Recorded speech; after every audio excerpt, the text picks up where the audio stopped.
Iran ने समंदर के उस रास्ते पर ताला जड़ने की तैयारी कर ली है जहां से दुनिया का 20% कच्चा तेल गुजरता है। अमेरिका के जंगी जहाज और ईरान की स्पीड बोट्स के बीच फासला अब मीटरों में रह गया है।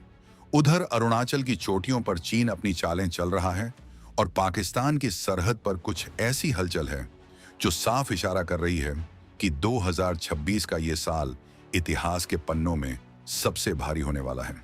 क्या आपको लगता है कि ईरान और अमेरिका की ये भिड़ंत सिर्फ एक क्षेत्रीय लड़ाई है या फिर ये किसी बहुत बड़े ग्लोबल कोलैप्स की आहट है?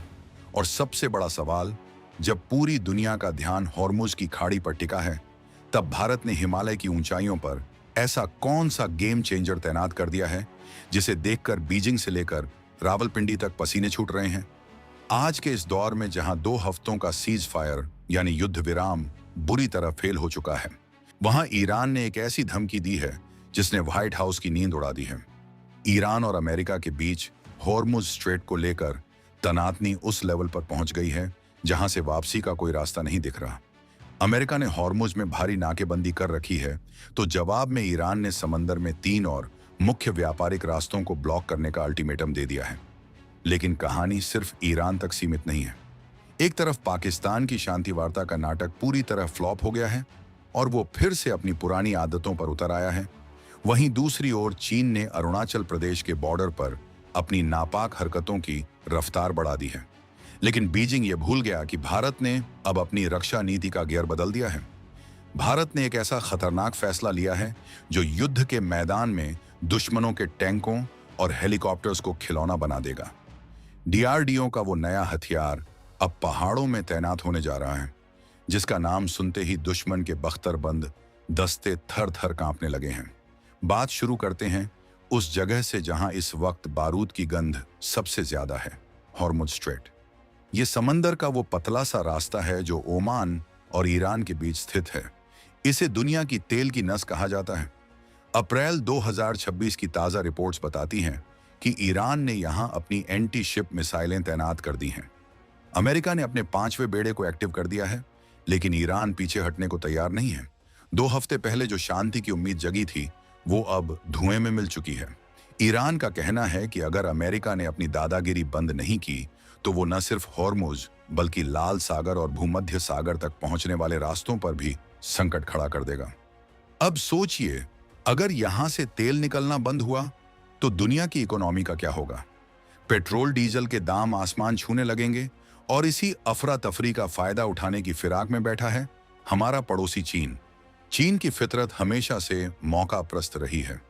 जब दुनिया का ध्यान मिडिल ईस्ट के महायुद्ध पर टिका है, तब चीन ने अरुणाचल प्रदेश के पास अपनी पीएलआई की मूवमेंट तेज कर दी है। इंटेलिजेंस इनपुट ये हैं कि चीन वहां बड़े पैमाने पर अपने लेटेस्ट टाइप 15 लाइट टैंक और अटैक हेलीकॉप्टर्स जमा कर रहा है। उसे लगता है कि भारत इस वक्त ग्लोबल प्रेशर में होगा, लेकिन यहीं वो मात खा गया।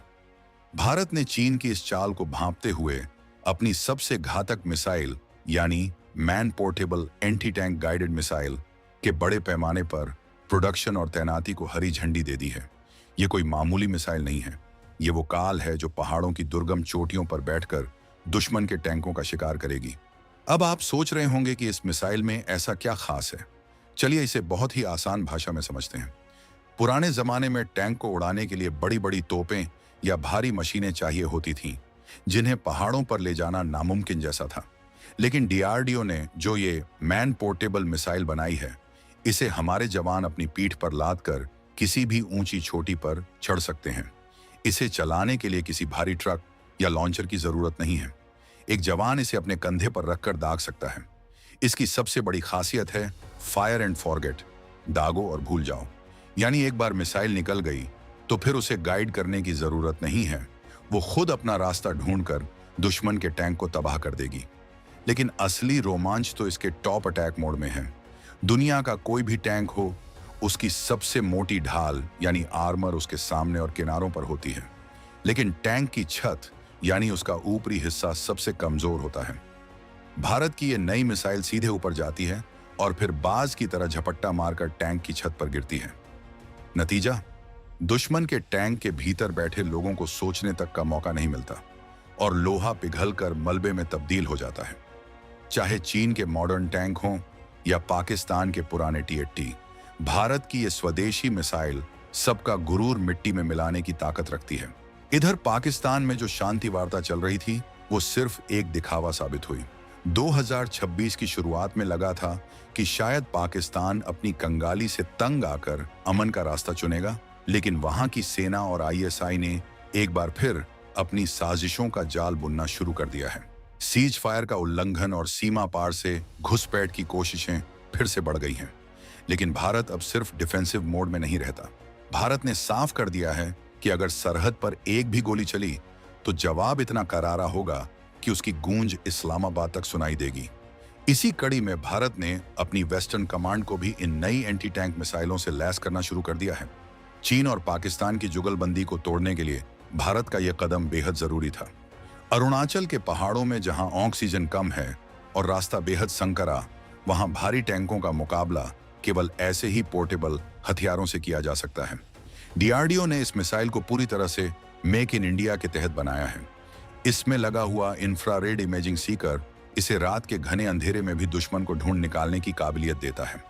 मतलब ये कि अगर दुश्मन रात के अंधेरे में चुपके से आगे बढ़ने की कोशिश करेगा तो हमारे जवानों के पास मौजूद ये मिसाइल उसकी गर्मी को पहचान लेगी और उसे वहीं ढेर कर देगी।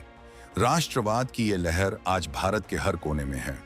हम 2026 में खड़े हैं और आज का भारत अपनी सुरक्षा के लिए किसी दूसरे देश के यस या नो का इंतजार नहीं करता।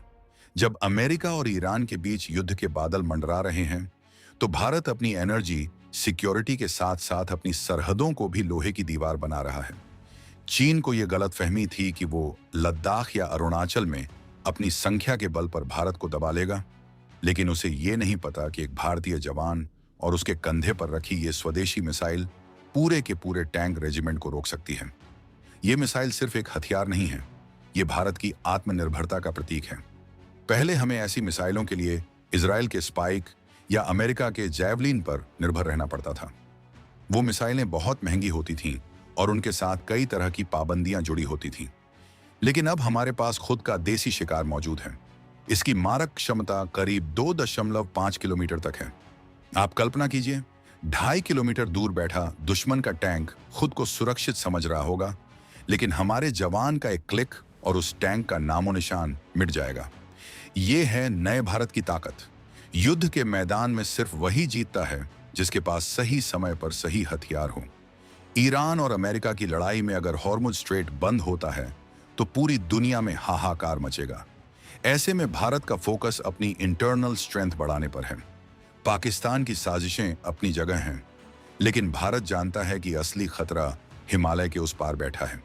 इसीलिए अरुणाचल प्रदेश के उन दुर्गम इलाकों में जहां कल तक पहुंचना मुश्किल था, आज वहां भारत की ये टैंक किलर मिसाइलें तैनात हो रही हैं। चीन के हेलीकॉप्टर्स जो अक्सर भारतीय सीमा के करीब मंडराने की हिमाकत करते हैं, उनके लिए भी ये मिसाइल एक बुरा सपना है। इस पूरे घटनाक्रम को अगर हम जोड़कर देखें तो तस्वीर साफ हो जाती है। एक तरफ ग्लोबल अनिश्चितता है, दूसरी तरफ पड़ोसियों की गंदी राजनीति, और इन सब के बीच में अडिग खड़ा है भारत। ईरान का गुस्सा जायज हो या न हो, लेकिन उसका असर पूरी दुनिया पर पड़ना तय है। अगर अमेरिका ने ईरान पर हमला किया तो रूस और चीन भी इस जंग में कूद सकते हैं। ऐसी स्थिति में भारत को अपनी सीमाओं पर सबसे ज्यादा सतर्क रहना होगा, और भारत की यह सतर्कता ही है कि हमने समय रहते अपने सबसे बेहतरीन हथियारों को फ्रंटलाइन पर तैनात करना शुरू कर दिया है। दोस्तों, ये वक्त बहुत ही नाजुक है। हर बीतते मिनट के साथ होर्मुज से आती खबरें डरा रही हैं। ईरान ने समंदर में अपनी बारूदी सुरंगें बिछाना शुरू कर दिया है। अमेरिका के एयरक्राफ्ट करियर वहां चक्कर काट रहे हैं। लेकिन याद रखिएगा, जब शेर सो रहा होता है तभी गीदड़ शोर मचाते हैं। चीन और पाकिस्तान को लगा कि शेर मिडिल ईस्ट के तमाशे में बिजी है, लेकिन उन्हें नहीं पता था कि भारत ने अपनी तैयारी पहले ही पूरी कर ली है। DRDO की यह मिसाइल सिर्फ शुरुआत है। भारत के पास ऐसे कई और राज हैं जो वक्त आने पर ही दुनिया के सामने आएंगे। हमारी सेना का मनोबल आज 7वें आसमान पर है।